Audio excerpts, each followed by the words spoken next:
Green blade കിച്ചൻ്റെ മറ്റൊരു വീഡിയോയിലേക്ക് സ്വാഗതം. നമുക്കൊരു ഓമയ്ക്ക മസാല തോരൻ ഉണ്ടാക്കാം. അതിനായി ഞാൻ എടുത്തിരിക്കുന്നത് 500 ഗ്രാം തൂക്കം വരുന്ന ഒരു ഓമയ്ക്കയാണ്. ആദ്യം നമുക്കിതിൻ്റെ തൊലി ചെത്തി കുരു കളഞ്ഞ് വൃത്തിയാക്കി എടുക്കാം. ഞങ്ങളുടെ നാട്ടിൽ പപ്പായയെ ഓമയ്ക്ക എന്നാണ് പറയുന്നത്. ഇതിനെ കപ്ലങ്ങ, കർമൂസ തുടങ്ങിയ പല പേരുകളിൽ അറിയപ്പെടുന്നുണ്ട്.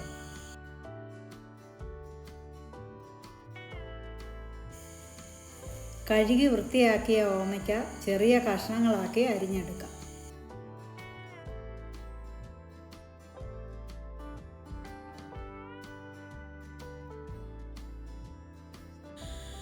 ഇനി സ്റ്റൗ ഓൺ ചെയ്ത് ഒരു കടായി അടുപ്പിൽ വയ്ക്കാം.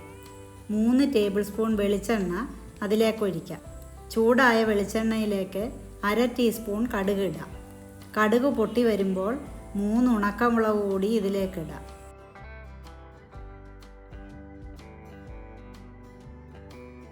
അരക്കപ്പ് തേങ്ങ ചെറുതായി അരിഞ്ഞു വെച്ചിട്ടുള്ളത് ഇതിലേക്ക് ചേർക്കാം.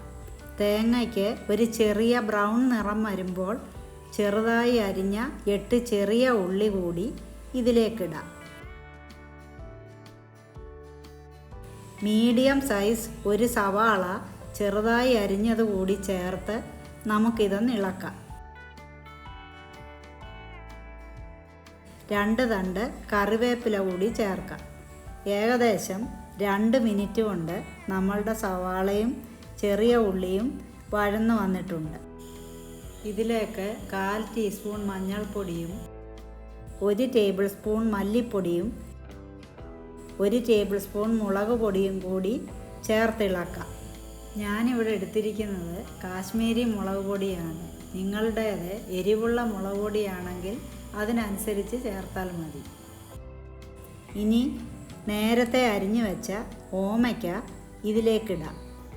മസാലകൾ പിടിക്കത്തക്ക രീതിയിൽ നല്ലതുപോലെ ഇളക്കി കൊടുക്കണം.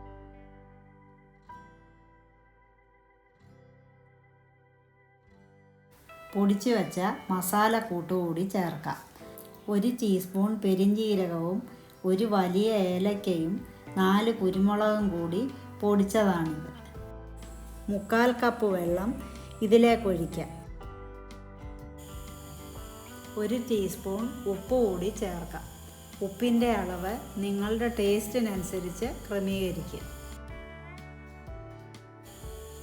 10 മിനിറ്റോളം നമുക്കിത് അടച്ചു വെച്ച് വേവിക്കാം. ഇടയ്ക്ക് ഇതൊന്ന് ഇളക്കി കൊടുക്കാൻ പ്രത്യേകം ശ്രദ്ധിക്കണം.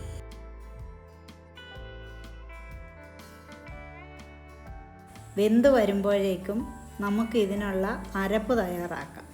അതിനായി ഒരു 1/4 മുറി തേങ്ങ ചിരകിയതും 3 വെളുത്തുള്ളിയും കൂടി ഒന്ന് ചതച്ചെടുക്കാം. ഏകദേശം 10 മിനിറ്റ് ആയപ്പോഴേക്കും ഓമയ്ക്ക നല്ലതുപോലെ വെന്തിട്ടുണ്ട്. ഓരോ ഓമയ്ക്കയുടെ വേവും വ്യത്യസ്തമായിരിക്കും. അതുകൊണ്ട് ഇടയ്ക്ക് വെന്തിട്ടുണ്ടോ എന്ന് നോക്കാൻ മറക്കരുത്. ഇനി തയ്യാറാക്കി വെച്ച അരപ്പ് ചേർക്കാം.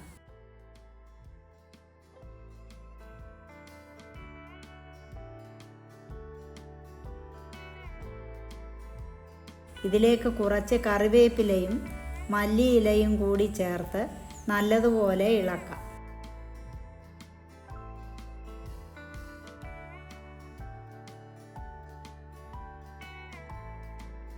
സ്വാദിഷ്ടമായ ഓമയ്ക്ക മസാല തോരൻ തയ്യാറായിട്ടുണ്ട്. ഇങ്ങനെ ഒന്ന് ചെയ്തു നോക്കൂ. കുട്ടികൾക്ക് പോലും ഇഷ്ടപ്പെടും. വീഡിയോ നിങ്ങൾക്കിഷ്ടമായെങ്കിൽ ലൈക്ക് ചെയ്യാനും ഷെയർ ചെയ്യാനും സബ്സ്ക്രൈബ് ചെയ്യാനും മറക്കല്ലേ.